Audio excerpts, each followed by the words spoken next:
Do you know that all of these shelves are just full of boxes? I thought I put my sandwich in here. What are all these? Hi there, I'm Mike.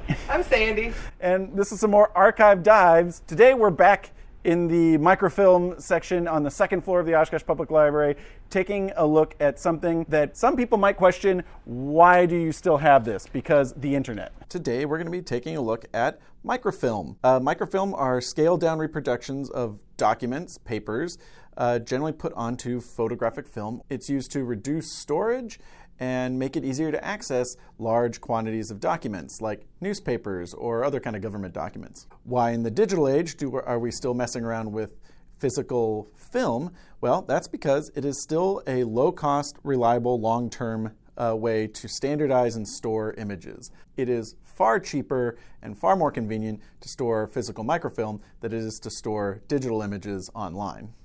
And it is still kind of the best practices for actually keeping something the longest. When we buy microfilm, if you take care of it, it can last, I think the newest formulas last about 500 years. Ours will not last that long because they actually get used and handled and they break and whatnot. But anyway, we have the entire run of the Northwestern. Now you might be saying, isn't the Northwestern online? Isn't the Northwestern online? It is, but not all of it. And maybe you're looking for some really old newspapers. In fact, I think the Northwestern has their digital collections going back, I think starting about 1870. So if you want to see before that, like, hey, I need 1869, or I need 1867.